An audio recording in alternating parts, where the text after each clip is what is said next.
Hi, welcome to OnlineBoutiqueSearch.com. It's Akila Tompkins, and today I want to do a quick video to answer a question that we received in our inbox from one of our folks who signed up for our 5-step mini course.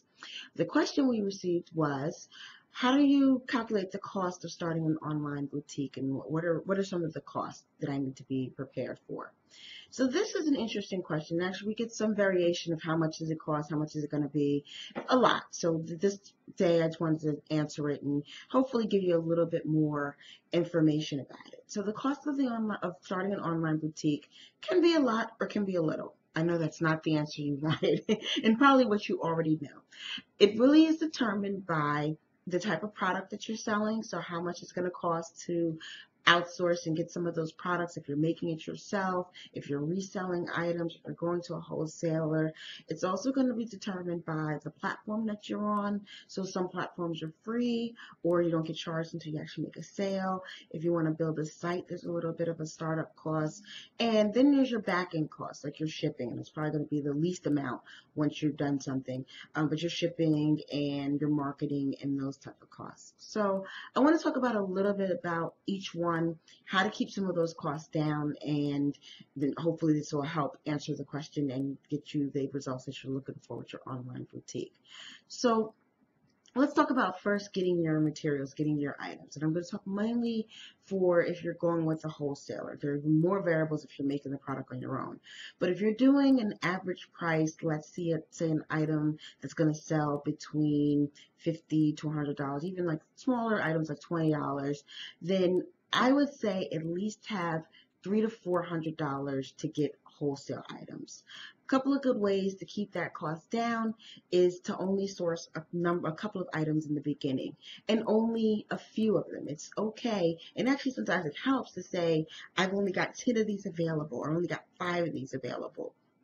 The reason why you're still need at least a couple $100 is because most wholesalers have some minimum. So they either have a dollar minimum or a amount minimum that you need to purchase in order to purchase from them on a wholesale basis. So if they have, say they have a $100 minimum, then you might want to use like 2 or 3 wholesalers, and so that's going to be $300 for you.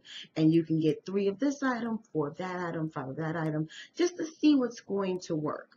Another good thing is you can do on a pre-order basis. Now, pre-order is a little bit scary because you want to make sure that the wholesaler is going to get it to you fairly quickly. If you do pre-order, it needs to be in your hands at least within 2 weeks of people placing the pre-orders. Outside of 2 weeks, you're going to get a lot of customer service issues, so don't think you can pre-order your life away and it's going to be great. And it's got to be a really dynamic product where you're going to have to give a really good discount, just the way Amazon does. They'll knock books off $5, $10, $15 for pre-order and then shoot them back up when it actually becomes in stock. And usually on the more popular books, because they know that people are going to look for this book in advance and that the actual author is out there shopping the book.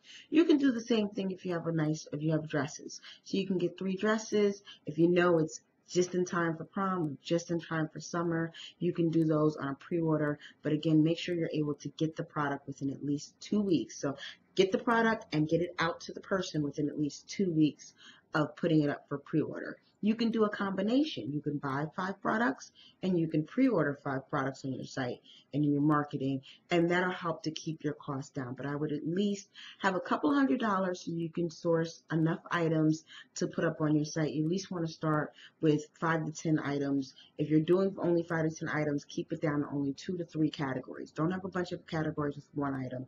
Make sure you still look like a viable store because you want them to come back. If they don't think you're going to have much, then they're not going to come back.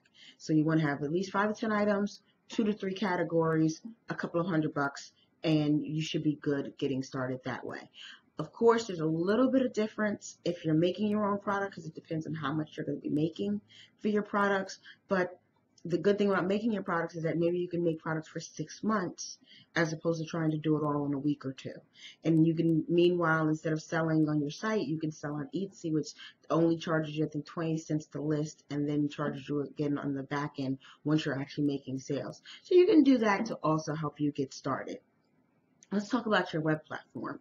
So if you want to use something like I just mentioned, Etsy is one of the platforms that you can pay now and later type things. They're kind of a very small price to start. There's also sites like Shopify and Shop Envy. Some of those, they have free plans where you can put up at least a couple of products at first and then move to the more paid plans.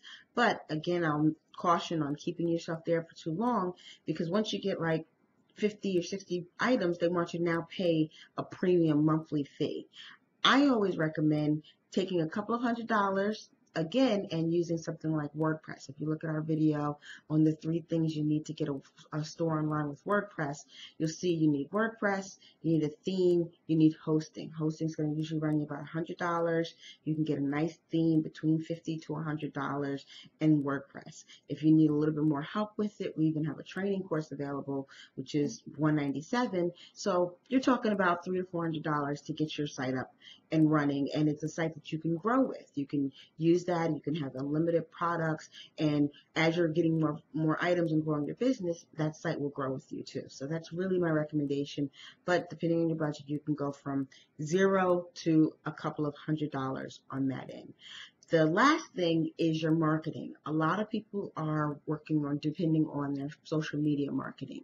Social media marketing is great, but it does sometimes have a cost. Now, we know that Facebook is charging more. I'm sure Instagram, which is owned by Facebook, will be right after them. So you want to buffer in a little bit of money, even if it's $50 to promote 1 post a week for 10 weeks. That's actually a pretty good deal of, if you do $5 promotions, posting at least 1 thing, and post more, but promote 1 thing for $5. That's 10 weeks of promotions, making sure you're getting up in front of people. And that's really helpful in the beginning when you're launching and you really want to get those numbers up. So it's not a bad idea to put at least $5 or $10 into some marketing, because although they're charging you, it's still a lot cheaper than magazines or newspapers or any of the other traditional marketing outlets. Another good thing, utilize YouTube. Do little fashion shows, have a model or something like that. That'll help you a lot with your marketing too. And your shipping. A lot of people start out, they just do regular U.S. Postal Service. Once you get up there a little bit, you can start looking at getting a UPS account or a FedEx account, which usually give you discounts on your shipping if you have an actual business account with them. So you definitely, again, everything's a growing stage. So you can start out here, but as you start to grow, look for those other options that will help to bring your overall cost down. So those are the main cost of starting a store. You at least need your products, you need your site, and you need to ship them out once they get here. Some of the other things that you might want to consider that again have their variables is your photography. So do you have models? Are you going to use a photographer? How are you going to do your photography for your site? If you want any writing done for your site, so you want to make sure that your site sounds professional. Just think, a lot of us can write, so you may not need to hire someone for that at first, but you may later on down the line want to do something like that. And then that's just more advanced forms of promotion, like I talked about, doing some print ads if you want to advertise with local fashion shows or local groups or local events that are happening. Sometimes you can get ads in their books for like $100 or $50 for a 1/4 page ad.